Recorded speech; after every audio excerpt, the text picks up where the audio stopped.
WVTM 13 News begins with breaking news. Unrest in Birmingham, demanding justice for George Floyd.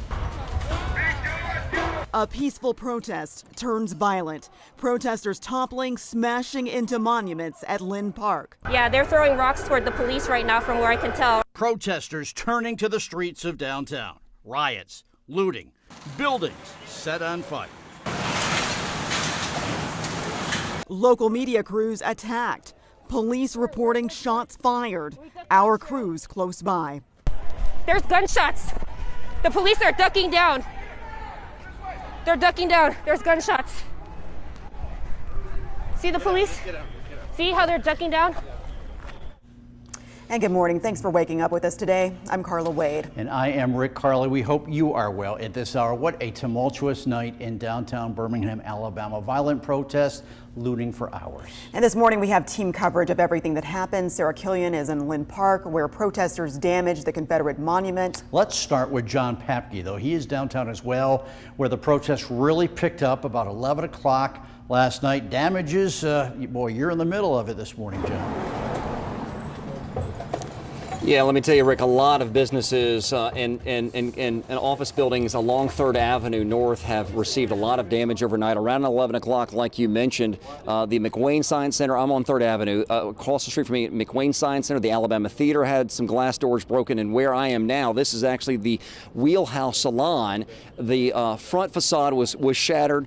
Some looters went inside and did steal some things. This is the same salon that I've actually featured in a number of stories about the impact that the COVID-19 quarantine shutdown had on small businesses. And we've interviewed owner Johnny Grimes a number of times, and he actually is going to join us now to talk about the impact of this on him. Johnny, what can you tell me? This happened around 11 o'clock. What did your security camera show? It just showed a large group of people, grabbed one of the garbage cans that's on the sidewalk, threw it through the windows, and then also threw a brick through another window. So pretty much all the windows along the front side of our salon got busted out with the exception of one. And what's missing? Yeah, they came in, they took our computers, our iPads. I think that's it as of right now. I hadn't been able to go through and look and see what everything's missing. I just know our computers and iPads are. And I know we've talked to you a couple of times just about the impact that the pandemic has had on your business. Yeah.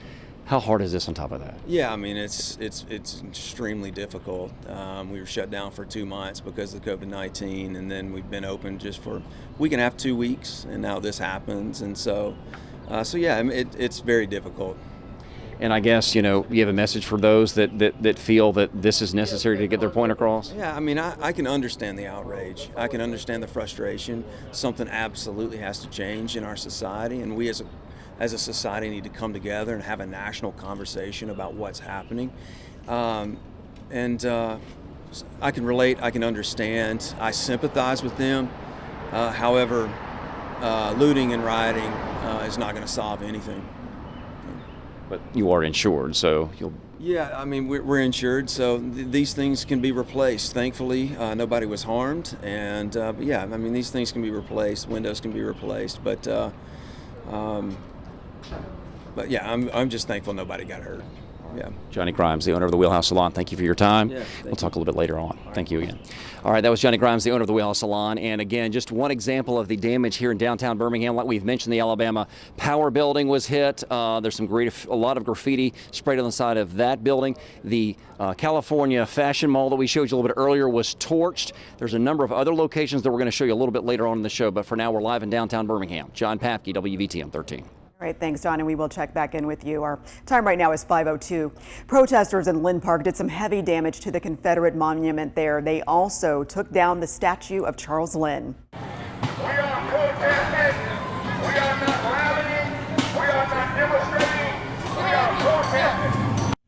And WVTM 13, Sarah Killian, she is live at Lynn Park right now with a look at the aftermath. Sarah, tell us what you're seeing out there this morning. Well, Carla, all is calm right now. We've seen Birmingham police at times this morning circling the park, making sure things stay calm out here. The majority of the damage focused right here at this controversial Confederate monument. Now, many of you know this monument here has been covered up by a barrier for the last several years. protesters last night ripped away that barrier. Now, our reporter who was out here at the time estimated there were hundreds of people gathered around this monument. They took rocks and hammers trying to chisel away at this monument. They also spray painted it with profanity. They also took down the monument of Charles Lynn, who this park is named after. And there's profanity spray painted on that monument of Charles Lynn that is now just lying there on the ground. Now, this Lynn Park here, it separates Birmingham City Hall from the Jefferson County Courthouse. I walked over to the Jefferson County Courthouse right by the Thomas Jefferson Monument, and the Thomas Jefferson Monument protesters there tried to set fire to it last night. It looks a little bit charred, but obviously it's going to take a lot more than a little bit of fire to take down that monument. But windows around the courthouse also broken. That's just some of the damage caused here at Lynn Park. Now, Birmingham Mayor Randall Woodfin was out here in the midst of the protests last night, pleading with these protesters to please stand down, disperse, and let him take care of this monument. He told them give him until noon on Tuesday. Obviously, some of the protesters here decided to take matters into their own hands. Live in Birmingham, Sarah Killian, WVTM 13. It'll be interesting to see what the mayor decides here. In fact, Mr. Woodfin participated in the rally earlier yesterday afternoon. Later at night, he urged the protesters to back off that Confederate monument for legal reasons. Then late last night, he released a statement on the damage and the destruction in downtown. You all have a right to be very angry right now. You have a right to be sad. You have a right to demand that policing is better. Not just in Minneapolis, but in Birmingham and the nation, across the world. Stop destroying your own community. Stop destroying our community. We deserve better. And if you want policing reform, this is not the way to do it. Be better. And our time right now is 5:05, and as those protests turned to riots in downtown, our crews were there in the heat of it all. At one point, several loud bangs could be heard in the background. Police there responding to shots fired. You can see the glass is completely shattered. You can clearly walk inside. This looks to be a desk that maybe is just completely flipped over. Someone has lit this trash can on fire at the Kelly Ingram Park. Completely destroyed this doctor's office, shattering the windows, glass. There's gunshots. The police are ducking down. Get out, just get out, just get out. See how they're ducking down? Yeah.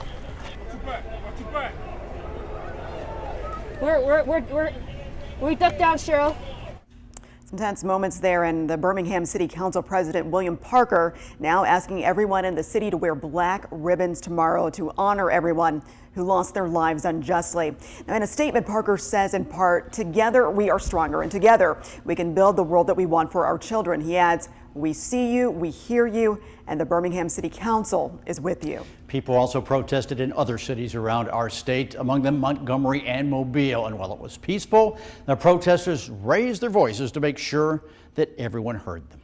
No justice! No peace! No justice! No peace! Those protesters eventually made their way to Interstate 10. There, police fired tear gas into the crowd after a brief standoff. For one protester, she marched for her family and for the future of her 3 children. I am not okay because I have 3 black boys at home that I have to be afraid to raise. I am not okay because I have a black husband at home that I am afraid to leave the house. I am not okay because I am a black woman who is afraid for my family. In Montgomery, people protested peacefully on the steps of the state capitol. They chanted "No justice, no peace" over and over again. People also drove around the Capitol building. They spread their message over a megaphone. Governor Kay Ivey has not issued a statement on any of these protests. And meanwhile in Hoover, dozens of people protested there for a second straight night. That crowd last night, much larger than the previous night, and we can tell you that some people were arrested last night. And this is in addition to the 20 people that were arrested Saturday night in Hoover. They were all charged with disorderly conduct or criminal trespassing. And 2 businesses there were also damaged, the Jared Jewelry Store on Galleria Circle and then the Bon Mar at the River Chase Galleria. Violent protests, looting continued last night across the country. As you know, at Little Rock, tear gas shot at people who tried to block the interstate. Fires were set in several major cities. More protests expected today. Martin Luther King III says burning down the nation is not the approach that people want to see. Reflecting on his dad's legacy, he believes that none of this would have been happening if his father were alive. Well, my father, I believe, and none of us can really speak for him, but certainly through his words, he always had compassion, and so compassion would certainly be in order. But in fact, I just believe that had my father lived, we wouldn't be even dealing with these issues. We would have resolved them by now. And all of this, of course, stemming from the death of George Floyd, who died while in police custody. That was 1 week ago today. One officer kneeled on Floyd's neck while 3 others stood watching. The chief of the Minneapolis Police Department says that he has talked with Floyd's family. He told them he expects all of them will face charges. Silence and inaction, you're complicit. You're complicit. If there were one solitary voice that would have intervened and act, that's what I would have hoped for. Unfortunately, that's what you would have expected from your officers, yes? Absolutely, and that did not occur. That officer seen kneeling on Floyd's neck, Derek Chauvin, has been charged with third-degree murder and second-degree manslaughter.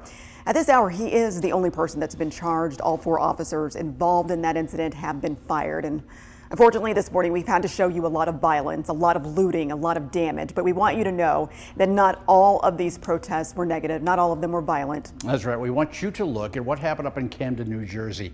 The chief of police actually marched with protesters over the weekend. He helped hold up a banner that read "Stand in Solidarity." Other officers also joined in that march in New Jersey.